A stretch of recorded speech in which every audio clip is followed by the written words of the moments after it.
जी, अस्सलाम वालेकुम। मैं उम्मीद करता हूँ आप सब खैरियत से होंगे। आज मैं आया हूँ वेकफ़ील्ड काउंसिल में। वेकफ़ील्ड काउंसिल कहते हैं, इसे सिटी हॉल भी कहते हैं। दरअसल मेरा आने का मकसद ये है कि यहाँ पे यूके में जब आप टैक्सी चलाते हैं या आपकी टैक्सी कंपनी होती है या टैक्सी की कार होती है, तो हर साल के बाद उसकी एमओटी का टेस्ट होता है। एमओटी से मुराद कि उसकी जो टेक्निकलिटी देखी जाती है कि वो फ़िट टू ड्राइव है कि नहीं।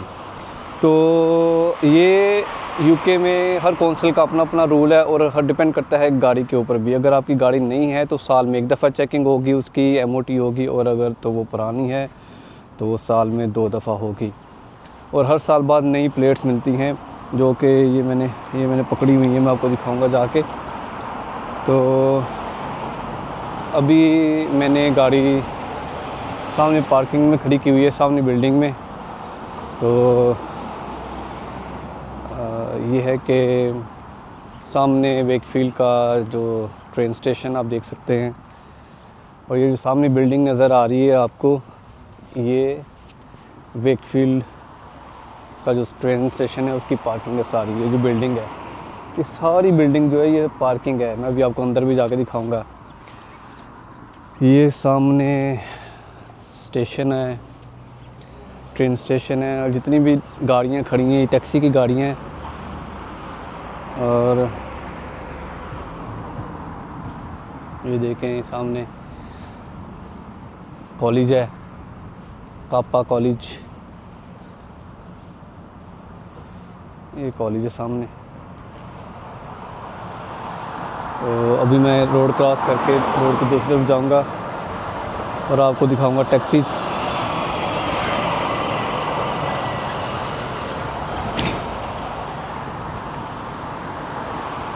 ये सामने वेकफ़ील्ड का ट्रेन स्टेशन है, ठीक है।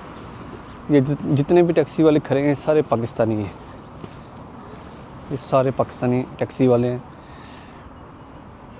ट्रेन स्टेशन के सामने, वेकफ़ील्ड ट्रेन स्टेशन के सामने खड़े हैं। अब चलते हैं पार्किंग की तरफ।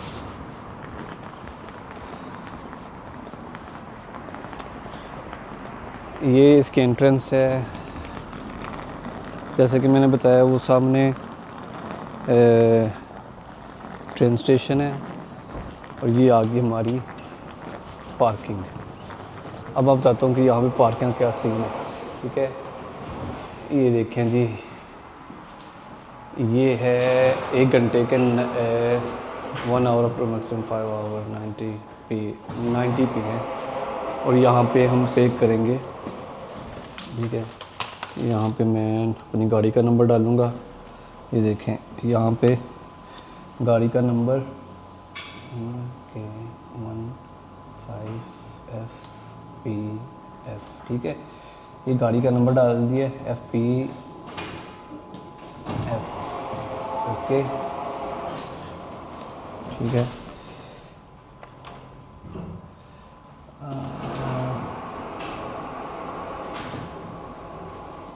यस, क्या कह रहा है 90p पे करने। अब मैं क्या करूँगा, 90p कार्ड से पे करूँगा मैं। ये देखें, ये इधर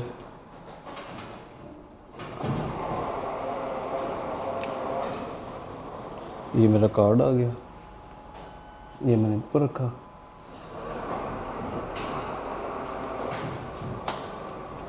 और कह रहा thank you good to go, ठीक है। अब मैं अपनी गाड़ी की तरफ जाऊंगा।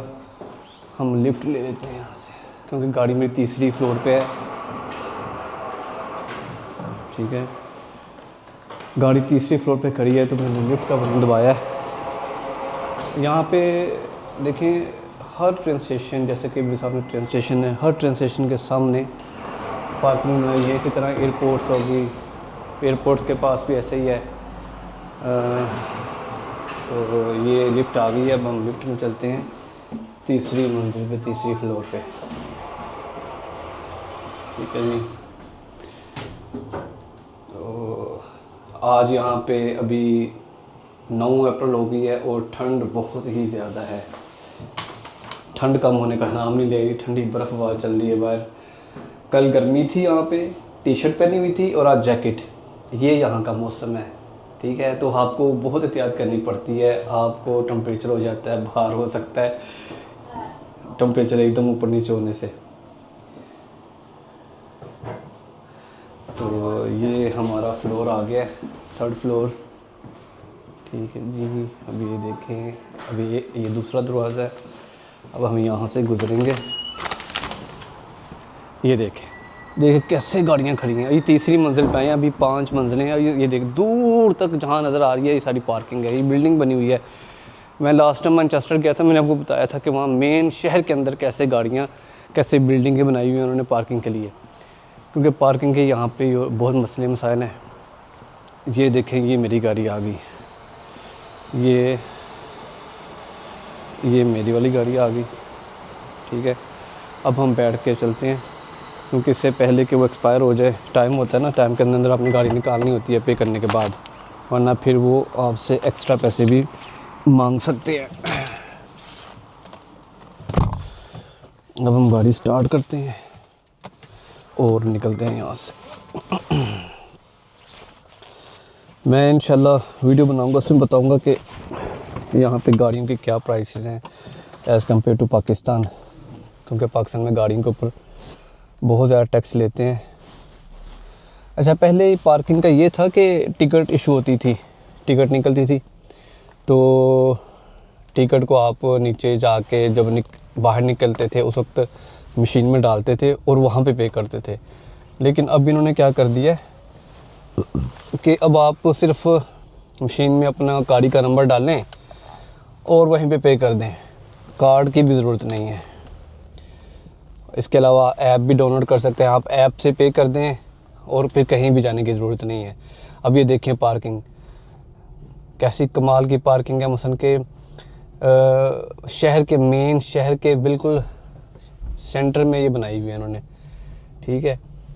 अब लोग क्या करते हैं, यहाँ पे गाड़ियाँ खड़ी करते हैं, चले जाते हैं एयरपोर्ट पे, चले जाते हैं कहीं भी चले जाते हैं, मतलब लंदन चले जाते हैं, यहाँ से कहीं भी चले जाते हैं। तो जब वापस आते हैं अपनी गाड़ी पकड़ी और घर। इसके अलावा जो लोग काम करते हैं बड़े शहरों में, जो वेकफिल एक छोटा शहर है, तो वो क्या करते हैं कि वो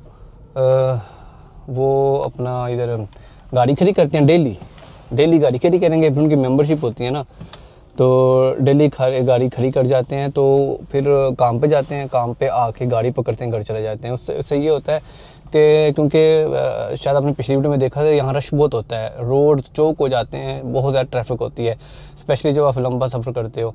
अब देखें यहाँ से हम राइट हो जाएंगे, ये देखें यहाँ से हम राइट होंगे नीचे, और ये हम आगे 2nd फ्लोर पे। अब यहाँ से हम पहले फ्लोर पे चले जाएंगे। तो क्या करते हैं लोग, काम पे जाना है, डेली काम पे जाना है, तो बजाय इसके कि वो गाड़ी को इतनी दूर लीड्स लेके जाएं या कहीं दूर लेके जाएं, वो क्या करते हैं गाड़ियाँ यहाँ पे खड़ी करते हैं, क्योंकि जब आप मंथली मेंबरशिप लेते हैं तो वो सस्ती पड़ती है आपको, तो आप आसानी से गाड़ी खड़ी करके काम पे चले जाते हैं स्ट्रेस फ्री, और जब काम ख़त्म करके ट्रेन से वापस आते हैं, गाड़ी पकड़ी और सीधा घर। तो लोग घंटा 1.5 घंटा भी दूर जाके भी काम करते हैं, हर किसी को घर के पास काम नहीं मिलता। तो ये सीन है। अब ये देखें, ये गाड़ी ऊपर आ रही है, हम नीचे जाएंगे, ठीक है। ये हम नीचे आ गए, वो देखें सामने ट्रेन जा रही है, पता नहीं आपको नज़र आएगी कि नहीं आएगी। तो ये चीज़ है, मैंने सोचा चलें आज आपके साथ शेयर करते हैं कि यूके में किस तरह डेली लाइफ जो है वो चलती है, किस तरह काम होते हैं। यहाँ पे ये है कि बस जो सिस्टम है उसको फॉलो करते जाएं, फिर कोई टेंशन नहीं है। जब आप सिस्टम को फॉलो नहीं करेंगे तो फिर आपको टेंशन परेशानी बनेगी। यहाँ पे अब जैसे कि मेरी अपॉइंटमेंट थी, यहाँ पे मैं आया हूँ, मेरी 11 बजे अपॉइंटमेंट थी। यहाँ पे हर चीज़ अपॉइंटमेंट से होती है, और मैं एक सेकंड भी ऊपर नहीं हुआ। 11 बजे थी, 11 बजे गया हूँ, उसी वक्त उसने मुझे वो मेरा पैकेट रेडी था, मेरी प्लेट्स जो नंबर प्लेट नहीं लगनी थी वो रेडी थी, वो उसने मुझे पकड़ा दी, मैं लेकर चला आया। अब ये देखिए मैं बाहर निकलने लगा हूँ, मैं कुछ भी नहीं मैंने करना है। देखें ये वो मेरा नंबर स्कैन करेगी और दरवाज़ा खोल देगी, ये खुल गया ना, बस दैट्स इट। अब ये हमारी, क्योंकि यहाँ पे पार्किंग का बहुत मसला है, तो इसीलिए इन्होंने ये देखिए मैं यहाँ से गुजर के गया था, यही मैं आपको दिखा रहा था, ये सामने ट्रेन स्टेशन और ये वो सारा कुछ। तो ये वेकफील्ड शहर है, छोटा शहर है लेकिन पुरसकून है। और ये थी वो कौंसल जहाँ पे मैं आया हुआ था, ये बिल्डिंग जिसके अंदर मैं आया था अपना नंबर प्लेट्स लेने। यहाँ से मैंने नंबर प्लेट्स ली थी। इसका मैं फ्रंट भी आपको दिखाता हूँ। ये सामने वेकफील्ड कॉलेज है, ये उसकी बैक साइड पे कापा कॉलेज है। तो ये सामने वेकफील्ड का कॉलेज है। यहाँ पे भी स्टूडेंट्स बहुत ज़्यादा, फॉरेनर्स भी पढ़ते हैं, लोकल भी। अब ये देखें कि कितनी पुरानी बिल्डिंग है। ये देखें, ये इसकी फ्रंट साइड है। ये देखें, ये फ्रंट साइड आ गई, ये मेन एंट्रेंस है फ्रंट इसकी।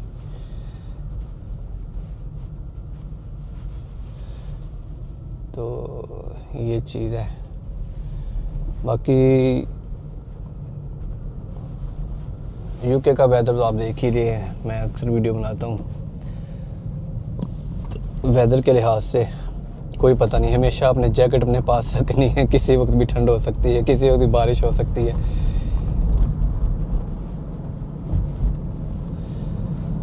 तो अब ये जो प्लेट्स मैंने ले ली हैं, अब मैं जो पुरानी है वो उतारूँगा और ये नई वाली जो है वो लगा लूँगा। अब पुरानी साल के लिए वैलिड होती हैं, हर साल आप चेंज करते हैं। नॉर्मली जब आप यूके में गाड़ी लेते हैं तो नंबर प्लेट चेंज नहीं होती, वही नंबर रहता है, अगले ओनर को सेम नंबर चला जाता है। लेकिन मैं जर्मनी गया था, जर्मनी में ये होता है कि जब आप गाड़ी लेते हैं तो आपका नंबर प्लेट भी चेंज हो जाता है। फिर वो नंबर प्लेट पुरानी आप दे देते हैं उनको, वो उसे डिस्कार्ड कर देते हैं, जो भी करते हैं, और फिर नई नंबर प्लेट आपके नाम पे इशू करते हैं। लेकिन यूके में ऐसा नहीं है। यूके में आपने गाड़ी ली है, फॉर एग्जांपल जो नंबर है ना वही नंबर रहेगा। बस ये है कि वो उसकी ऑनरशिप चेंज हो जाएगी, वो भी घर बैठे ऑनलाइन हर चीज़ हो जाती है।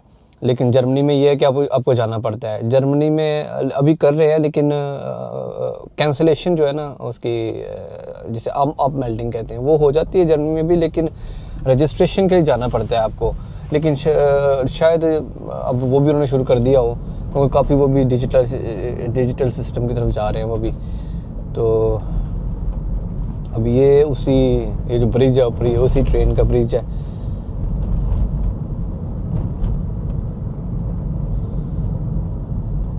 ये है जी वेकफील्ड सिटी। तो बाकी स्टूडेंट्स यहाँ पे आते हैं, बहुत ज़्यादा स्टूडेंट्स आते हैं। पाकिस्तान में तो स्टूडेंट्स को लगता है ना कि यार बात बहुत ही आसान है, जाना है हमने, बस ही उधर जाना है। नो डाउट, देखें पाउंड की वैल्यू तो है, पैसे तो हैं, इसमें तो कोई शक नहीं है।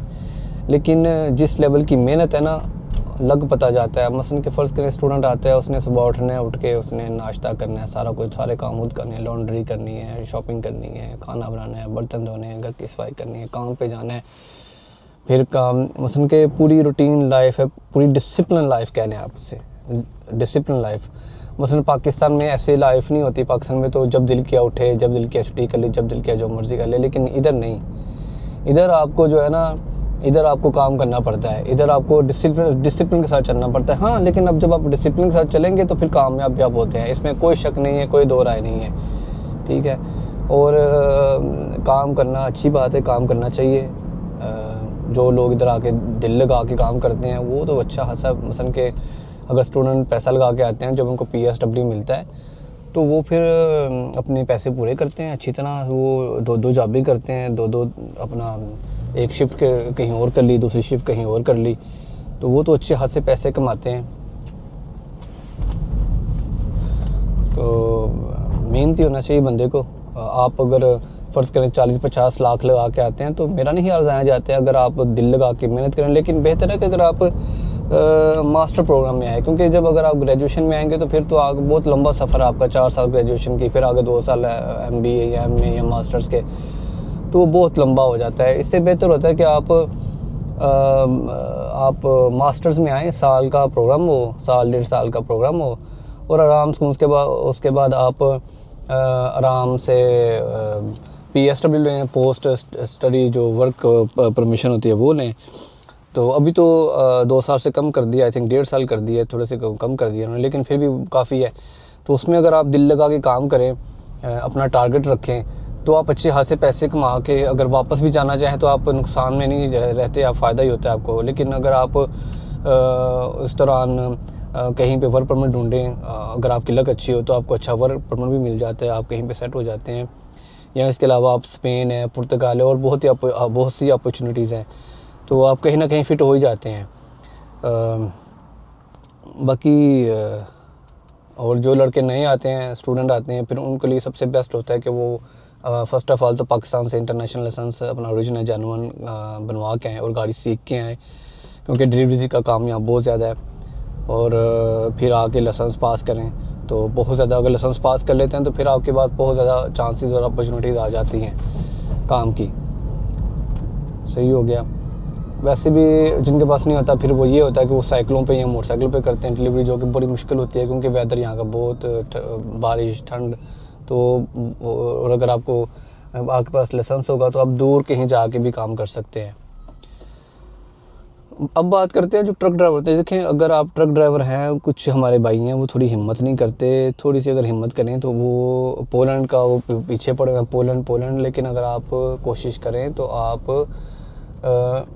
आप इधर भी कर सकते हैं। यूके हो गया, जर्मनी हो गया, जो अच्छे जिनकी इकॉनमी है, जिनकी वेजेस अच्छी हैं, जिनकी तनख्वाहें अच्छी हैं, आप उनमें भी अप्लाई कर सकते हैं। ज़रूरी नहीं कि आपने पोलैंड में ही जाना है, बस थोड़ी सी हिम्मत कोशिश करें तो हो जाता है। और स्पेशली वो जो लोग मिडिल ईस्ट में काम कर रहे हैं, जो भाई जो ट्रक ड्राइवर हैं, जो गाड़ी चलाते हैं वहाँ पे, उनके लिए तो बड़ा आसान है क्योंकि वो ऑलरेडी अच्छी कंपनीज में काम कर रहे होते हैं। तो उनके लिए आसान है कि वो यहाँ पे अपनी जॉब सिक्योर करें। स्पेशली यूके हो गया, इंग्लिश स्पीकिंग कंट्री है, फिर कनाडा हो गया, या जर्मनी में बहुत ज़्यादा।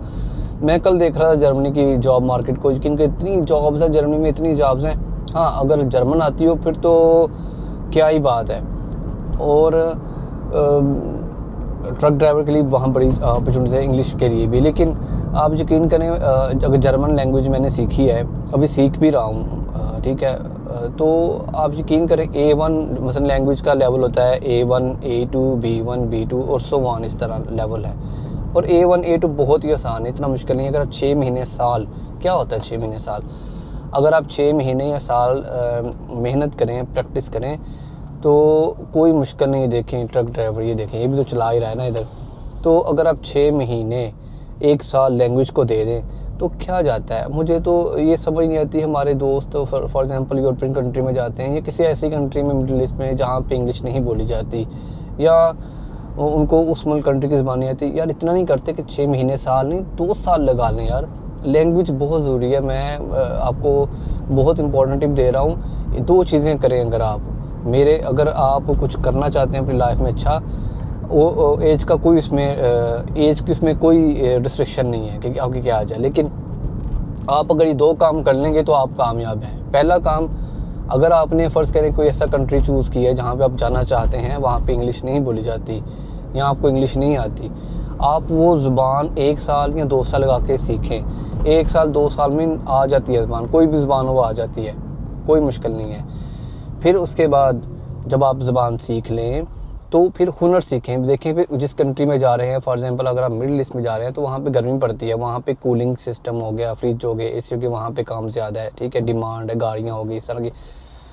हुनर वाला काम सीखें, जिस काम में हुनर है, जिस काम में आप मसलन के आपको आपकी डिमांड है, अब वो काम सीखें। तो ये 2 काम करें। एक तो लैंग्वेज, फॉर एग्जांपल अगर आपने सऊदीया जाना है, अगर आपको कहीं भी और नहीं मिल रहा चांस, तो आपने सऊदीया जाना है तो आप अरबी सीख के जाएं। अरबी पाकिस्तान में हर ज़ुबान सिखाई जाती है अब तो। और अब पाकिस्तान में क्या, अगर आप सीखने वाले हो तो ऑनलाइन भी, अगर बंदे में इरादा हो तो वो ऑनलाइन भी सीख सकता है। ज़ुबान सीख के 6 महीना साल लगाएं, कम से कम साल, मैं कहूँगा 6 महीने में तो नहीं इतना सीखेंगे आप। साल के बाद आप इतनी ज़ुबान बोल लेंगे, अरबी हो या कोई भी, कि यार अपनी बात को एक्सप्लेन कर सकते हैं आप, मसलन काफ़ी कम्युनिकेशन कर सकते हैं काफ़ी हद तक। तो जब आप मिडिल ईस्ट में, सऊदीया में जाएंगे, एक तो आपकी रिस्पेक्ट होगी, 10 बंदों में आपकी अलग ही रिस्पेक्ट होगी क्योंकि आप अरबी बोल रहे होंगे, आपका अलग ही एक वो स्टैंडर्ड होगा। दूसरा, जब आपको हुनर भी आता होगा, फॉर एग्जांपल आप कारीगर हैं, किसी भी फील्ड का हुनर है, स्किल है आपके पास, तो फिर आप एक तो पैसा भी कमाएंगे और इज़्ज़त के साथ पैसा कमाएंगे। लेकिन ये 2 चीज़ें अगर आप करने दो, किसी भी कंट्री के लिए हो मैं कह रहा हूँ, ठीक है, वो ज़रूरी नहीं कि आपने किसी एक कंट्री के लिए, अगर फ़र्ज़ करें पोलैंड की बात करें तो अगर मैं आपको यही कहता हूँ, अगर आपने पोलैंड आना है तो अपनी प्लानिंग को इस तरह करें, मसलन के अब ये मैं गली में एंटर हुआ हूँ, ये गली की नुक्कड़ पे एक मस्जिद है, एक वो सामने मस्जिद है, ठीक है, मैं इस गली में रहता हूँ, एक मस्जिद उस तरफ है जब मैं जहाँ से मैं एंटर हुआ हूँ, और एक वो सामने वो आपको गुंबद नज़र आ रहा होगा ऊपर, मैं पास जाता हूँ तो आपको वो देखिए ऊपर ग्रीन कलर का गुंबद नज़र आ रहा होगा। और ये मस्जिद के बिल्कुल पीछे जो है वो है, अल्लाह आपका भला करे, रग्बी का स्टेडियम है जहाँ पे स्पोर्ट्स के रग्बी मैच होते हैं, बहुत बड़ा स्टेडियम है। तो ये देखें, ये मस्जिद है ये, ठीक है, मैं पास आपको लेके जाकर दिखाता हूँ, ये देखें ये मस्जिद है, ठीक हो गया। तो ये देखें, तो हम बात कर रहे थे कि अगर पोलैंड भी जाना है आपने तो आप अपनी इस तरह प्लानिंग करें कि कम से कम 6 महीने साल लगाएं, ऑनलाइन कोर्स लें कि आपको बेसिक ज़बान आती है। यकीन कर, अगर आपको पोलिश सही आती हो, जैसे कि मैं कह रहा हूँ 6 महीने साल लगाने के बाद, ठीक है, एक मिसाल दे रहा हूँ, ठीक है, क्योंकि हर बंदे का शौक़ होता है मैंने उस कंट्री में जाना है, तो शौक़ की बात है।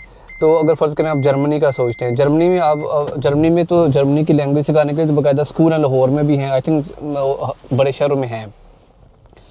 आप A1 लेवल या A2 लेवल करें सबसे पहले, कोई भी आपकी फील्ड है यार, लैंग्वेज तो बंदा शौकिया सीख लेता है। अब मैंने सीखी है, मुश्किल होती है, आसान तो कोई काम नहीं है, लेकिन मुश्किल के बाद आसानी है। आप अगर जर्मन लैंग्वेज सीख लेते हैं तो आप किसी भी फील्ड में वर्क परमिट हासिल करना आसान हो जाएगा, वीज़ा लगना बहुत आसान हो जाएगा, और जब आप जर्मनी आ जाएंगे तो फिर आपको काम करना आसान होगा, और आसानियाँ ही आसानियाँ आ गए। तो ये समझने की बात है सारी। अब मैं यहाँ पे गाड़ी खड़ी करूँगा, ये सामने इधर साइड पे, तो जैसे कि मैंने बताया कि गली की उस नुक्कड़ पे मस्जिद है, जहाँ पे गली ख़त्म होती है दूसरी नुक्कड़ पे मस्जिद है। तो अब आप पूछेंगे 2 मस्जिदें क्यों हैं? अब वो जो सामने वाली है, वो अब जो आपकी जिस नज़र आ रही है वो देवबंद जो मकतबा फ़िक्र है उनकी है, और जो पीछे मैंने आपको दिखाई गुम्बद वाली वो अहले सुन्नत वल जमात वालों की मस्जिद है। तो इधर भी भाई ऐसा ही है, इधर भी ऐसा ही है, शियों की अपनी मस्जिद है, अहले हदीस की अपनी मस्जिद है, और हर मकतबा फ़िक्र की अपनी अपनी मस्जिदें हैं। सुन्नियों की तो यहाँ पे 3-4 मस्जिदें हैं वेकफील्ड में, और छोटा सा शहर है, बाकी शहर ज़्यादा ही होंगी। तो ये व्लॉग था आज का, मैं गाड़ी पार कर रहा हूँ।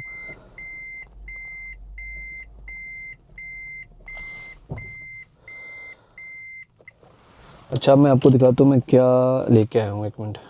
ये देखें, ये है, ये छोटी वाली जो है ना, ये छोटी जो प्लेट है, ये छोटा स्टिकर है, ये वो उधर कोने में लगेगा इधर, ठीक है, पुराने वाला उतर जाएगा, ये नए वाला लगेगा, ठीक है, ये चीज़ है। और ये जो बड़ा कार्ड है, ये मैं आपको दिखाता हूँ कहाँ लगेगा, आए मैं आपको दिखाऊँ ये कहाँ लगेगा, बड़े वाला।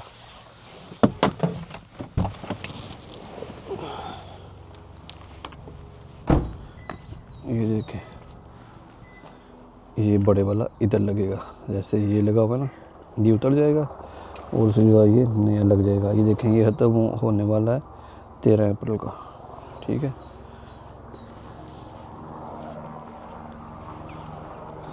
तो ये है गाड़ी,